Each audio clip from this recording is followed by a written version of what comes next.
La dictadura cubana podría estar a punto de colapsar. Una vez más, Cuba quedó completamente desconectada. Autoridades informaron que toda la isla sufrió un apagón total en medio de una crisis económica que amenaza con desbordarse. Mucha atención, Cuba a esta hora está completamente a oscuras tras el colapso de la totalidad de la red eléctrica. Repetimos, apagón total en la isla. Cuba sufre gran apagón nacional total. Colapso del sistema eléctrico deja millones sin luz. Este pasado 16 de marzo, las autoridades cubanas comunicaron la terrible noticia. Un apagón en toda la isla dejando a 9 millones de personas sin luz. Bueno, técnicamente no serán 9 millones, porque a saber de esos 9 millones cuántos tienen habitualmente acceso a la electricidad. Pero bueno, me entendéis. El Ministerio de Energía y Minas en X señaló una desconexión completa del sistema eléctrico del país y dijo que estaba investigando, señalando que no hubo errores en las unidades que estaban operando cuando la red se derrumbó. Estamos trabajando en ello. El director de electricidad en el ministerio en cuestión es Lázaro Guerra, que bueno, tiene gracia ser director de electricidad en un país sin electricidad. Este man dijo a los medios del estado que el lunes por la mañana estaban tratando de reiniciar varias plantas termoeléctricas que son claves para restaurar la energía. Además, señaló que debe hacerse gradualmente para evitar contratiempos. Y sigo citando, porque los sistemas, cuando son muy débiles, son más susceptibles al fracaso. Aquí no sé si hablaba del régimen castrista o de la red eléctrica cubana. Vamos a conocer a continuación cuál es el estado de los trabajos para la progresiva recuperación del sistema eléctrico nacional. Con nosotros, el director general de electricidad del Ministerio de Energía y Minas, el ingeniero Lázaro Guerra Hernández. Lázaro, continúan las investigaciones para conocer la causa que provocó esta desconexión total. No tengo ni puta idea, yo qué sé. Sinceramente, no sé de qué se quejan los cubanos. Aquí en España se nos fue la luz todo un día y eso sí que fue una tragedia. El caso es que, bueno, aquí al menos pasó de día y en mayor medida volvió antes del anochecer. ¿Qué ocurre? Que es que la cabrona de la luz en Cuba se va en el peor momento de todos, cuando la gente la usa. Cae la noche y las velas se empiezan a encender en las casas, algo que ya es más que costumbre en la isla caribeña. Lo de la electricidad ya es algo que, por mucho que yo lo explique, el cubano no lo puede entender. Porque yo no entiendo que todos los días sea el déficit, es todos los días el déficit más y más, no se mejora. Para la noche de ese lunes, esos mismos medios estatales que anunciaban al país lo obvio, informaban de que los equipos habían restaurado la electricidad al 5% de los residentes de La Habana. Esto representa unas 42.000 personas de esos 9 millones que viven bajo el régimen cubano. Es más, a mí personalmente me hace gracia que informen a través de redes de los apagones, como si la peña no se diese cuenta de la realidad en la que viven. Eso sí, espero que tuviesen el móvil cargado, si no es complicado enterarte de que te están meando en la cara. Voy con mi amiga a sentarnos a algún lugar que tengan electricidad y cargar mi teléfono, ¿sabes? Porque para comunicar con mis clientes que no puedo trabajar. Porque aunque los apagones son habituales en Cuba, este supone el tercer apagón más importante que experimenta la isla en los últimos 4 meses. Dicho esto, tengo que decir que si hemos dejado de comentar tanto la situación cubana en el canal, no es por falta de interés. Obviamente están pasando cosas muy urgentes en el mundo, lo que no quita que están directamente relacionadas con Cuba. Cuba no es que sea el objetivo final de lo que ha ocurrido en Venezuela o lo que está ocurriendo en Irán. Es uno de tantos objetivos dentro de la estrategia que los yanquis están tratando de materializar desde Washington.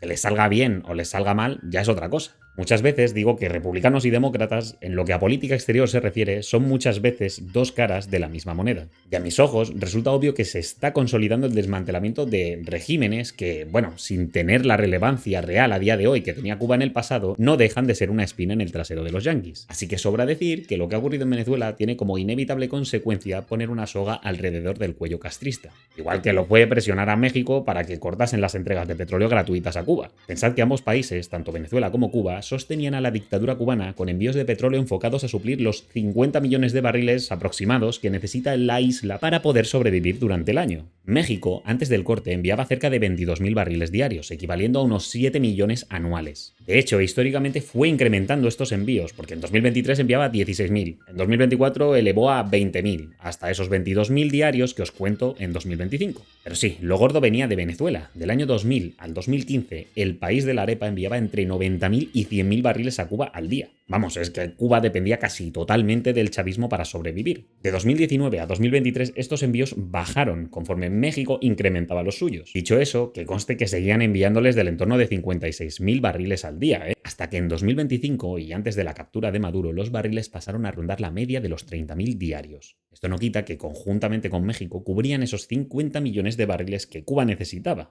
Y no eran los únicos, pero sí los principales.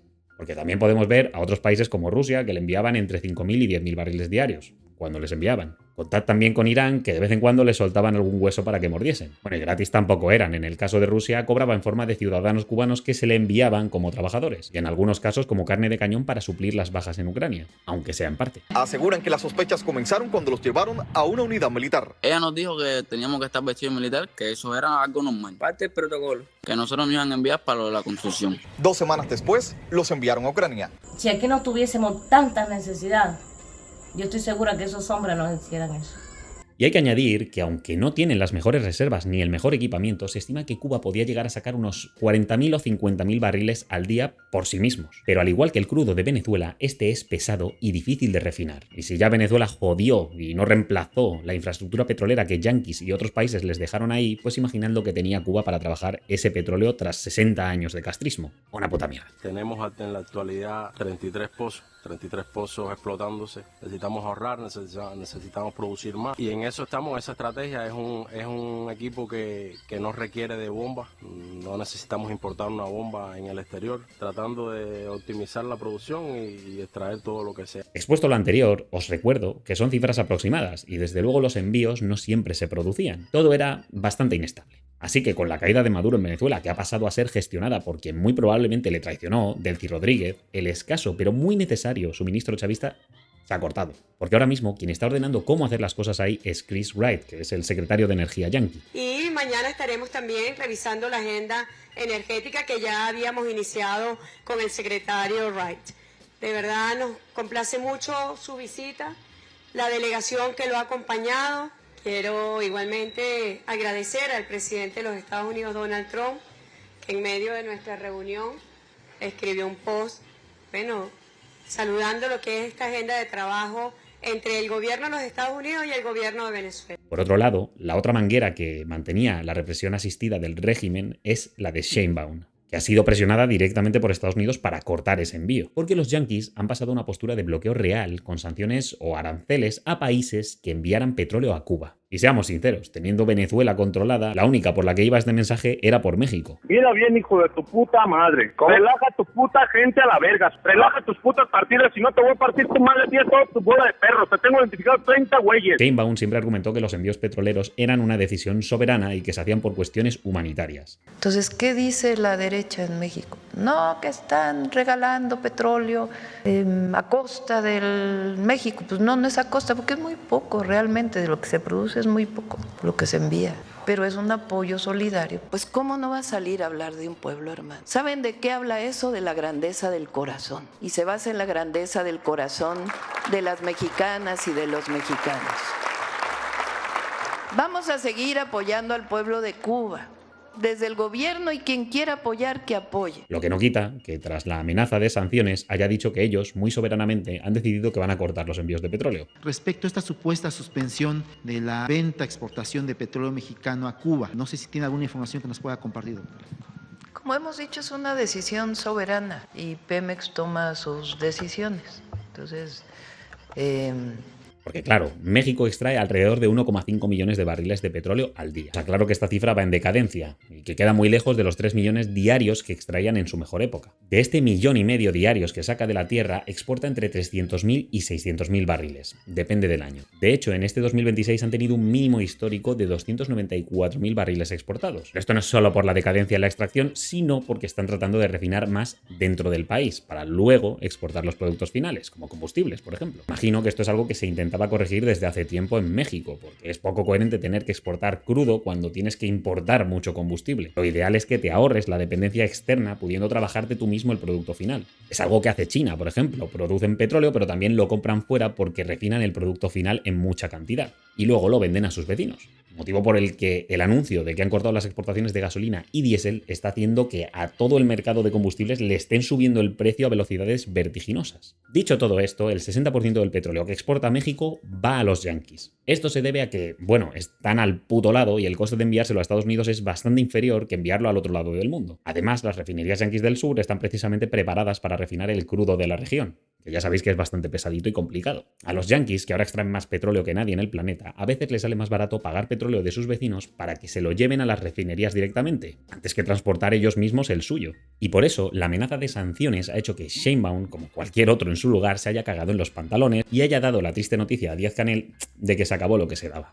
Ya no podemos ser amigos. Eres malo para mi vida. Y dado que estamos diciendo que Cuba está extrayendo del orden de 50.000 barriles diarios, estimaría unos 18 millones de barriles al año de propia producción. Muy lejos de esos 50 millones que necesitan para funcionar a mínimos en la isla. Atrás quedó esa época dorada en la que tus vecinos y mecenas te mantenían. De hecho, en la época dorada de la manutención chavista, Cuba a veces cogía y si tenía sobrante de lo que le daban, lo revendía. Y así se ganaba un dinero. Eso es trucazo, ¿eh? Me imagino que al venezolano y al mexicano promedio esto le debe joder muchísimo. O sea, te suben el precio de la gasolina para que tu dictador mantenga al dictador de la isla vecina, que a su vez usa ese petróleo que te quita para venderlo y sacarse unos dineritos. En las relaciones ideológicas entre el régimen de Maduro y los hermanos Castro es punto de honor la entrega sin costo alguno de unos 100.000 barriles de petróleos diarios a Cuba. Ahora, cuando Venezuela sufre una compleja situación económica, Maduro no tocará ningún acuerdo con La Habana, pero sí el bolsillo de los venezolanos, quienes pagarán un eventual incremento del costo de la gasolina. Se regala el petróleo con fines políticos y claro, el venezolano común se preguntará